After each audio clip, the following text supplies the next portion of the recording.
충치 때문에 분유는 안 먹여야겠는데 아이는 우유병을 계속 달라고 하고 그러면 분유 대신 물을 먹이면 괜찮지 않을까 하는 생각들을 하시는 것 같아요.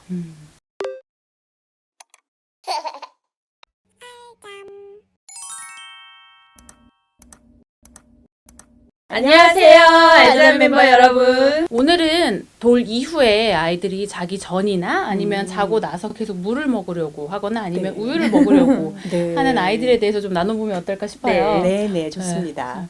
의식적으로 성인들도 낮에 물을 8잔 이상 마시라고 하는데 혹시 8잔 이상 드실 수 있으세요? 의식적으로 노력해도 쉽지 않아요. 맞아요. 성인의 경우에도 그런데 아이들의 경우에도 잠자리 들기 1시간 전부터는 웬만해서는 수분 섭취를 좀 자제하는 게 좋다라고 하잖아요. 실제로 밤중 수유는 안 해야겠는데 계속 우유를 찾아가지고 엄마가 그냥 젖병에다가 가득 물을 넣어가지고 주는 상담 케이스들이 꽤 많잖아요. 네, 많아요. 보통 6개월이 넘으면 이제 엄마들이 밤중 수유를 하면 안 된다라고 많이 인지를 하고 계세요. 근데 이제 문제는 우유를 안 먹기 때문에 물이라도 조금 먹이면 어떨까 싶어서 젖병에다가 물을 담아서 주는 경우들이 종종 있어요. 근데 이제 그런 경우에는 결국 우유를 먹는 거랑 똑같은 현상이 돼요. 네, 그래서 방광이 차고 기저귀는 접고 이런 식으로 돼서 아기들이 숙면을 취할 수 없기 때문에 결국은 밤잠 방해가 많이 되고 있죠. 밤중 수유를 중단해야 하는 이유를 충치가 생길까봐 여기에만 집중을 하는 분들이 많다는 거죠. 그러다 보면 이런 실수를 하게 되는 거죠.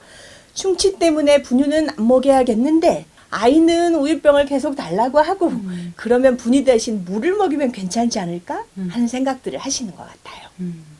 실제로 돌이 지난 이후에는 사실 밤중 수유가 전혀 필요가 없잖아요. 밤중 수유를 계속 지속했을 경우에는 어떤 문제가 있을까요? 첫째는 밤중 수유를 하면 아무래도 낮에 덜 먹게 돼요. 아기에게 필요한 하루 총 칼로리는 정해져 있잖아요. 특히 원래 먹는 일에 관심이 없는 애들 있잖아요.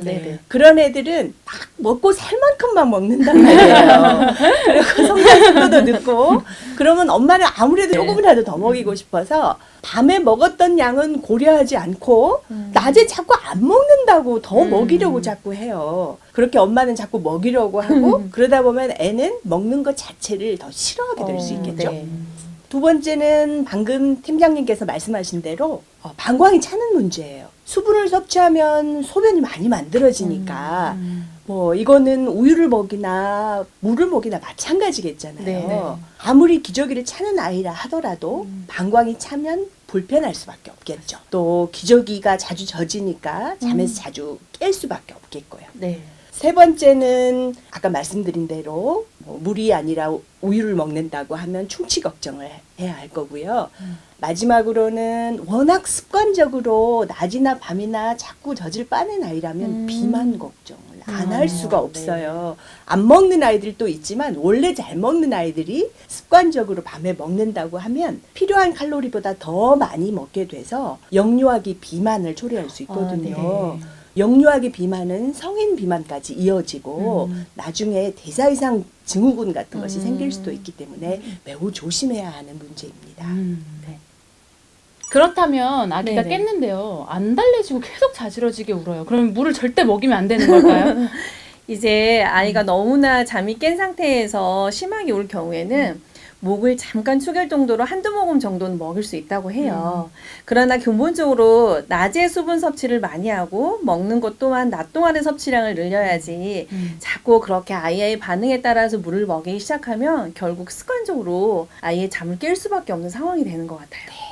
또 여기서 중요하게 저희가 권장드리는 부분 중에 하나는 아기잠연구소에서는 돌 이전부터 사실 돌 이후가 됐을 때는 빨대컵이나 컵으로 우유를 섭취할 수 있도록 권장을 하고 있어요. 네, 그렇습니다. 그 이유는 돌까지 만약에 우유를 젖병으로 먹었을 경우 특별한 문제가 생길 수 있을까요? 길게 말씀드렸던 것과 약간은 겹치는 문제가 될 수 있기는 하겠는데요. 체중도 좋고 이유식도 잘 하는데도 불구하고 밤에 자꾸 깨서 우유를 달라고 한다면 그거는 사실은 배가 고프기 때문이 아니라 우유병을 빠는 느낌, 젖꼭지를 빠는 그 느낌을 갖고 싶어서 그렇잖아요.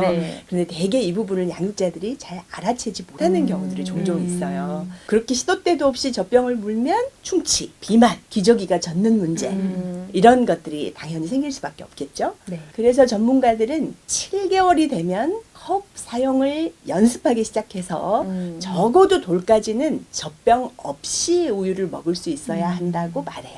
말하자면 돌이 되면 젖병을 떼야 하는 거죠. 그러나 연습이 돼야 되니까 7개월부터는 연습을 하는 거고요. 이걸 좀 더 쉽게 말하자면 아이가 스스로 우유병을 잡고 먹는 게 아니라 우유는 먹여주는 거예요. 그래서 스스로 잡고 먹을 수 있을 때가 되면 젖병이 아니라 빨대컵이나 컵을 이용해야 되는 거죠. 여기서 한 가지 질문 어머님들이 많이 궁금해하신 내용인데요. 네. 그러면 밤에 혹시 기저귀를 갈아줘야 할지 말아야 할지에 대한 고민들이 좀 많으신 것 같아요. 네. 우선 이제 밤중에 기저귀가 젖었다고 하더라도 요즘 기저귀들은 너무 잘 나오잖아요. 네, 맞아요. 그렇죠. 일부러 기저귀를 갈면서 아기를 깨울 필요는 없다고 생각이 들어요. 기저귀를 갈 때 그 시원한 느낌의 아이가 오히려 잠이 다 깨버리는 경우들도 있더라고요. 맞아요. 네. 그래서 밤중에 혹시 소변량이 많아서 소변을 자주 누는 경우에는 요즘 밤중 전용으로 나오는 기저귀들이 있어요.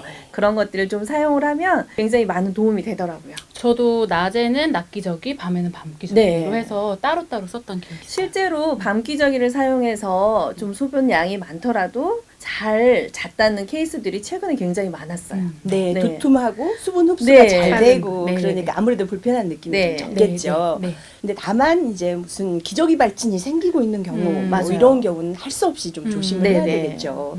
그래서 이미 발진이 생겨 있다면 하는 수 없이 좀 자주 갈아줘야 네. 되고 갈아준 뒤에도 발진 크림, 연고 이런 걸 좀 발라줘야 돼요. 네. 그치만 대부분 아이가 성장하면 밤에는 소변이 많이 만들어지지 않아요. 네. 발달상. 그래서 크게 걱정하지 않아도 되고요.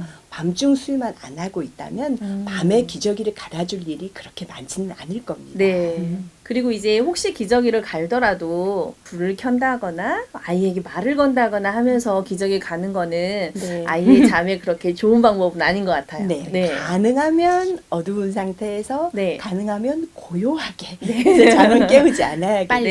네, 빨리. 네. 육아를 좀 더 과학적으로 그리고 객관적으로 하고 싶으시다면 저희 알잠TV를 좋아요와 구독 부탁드리겠습니다. 꿀잠은 알잠. 좋아요, 구독!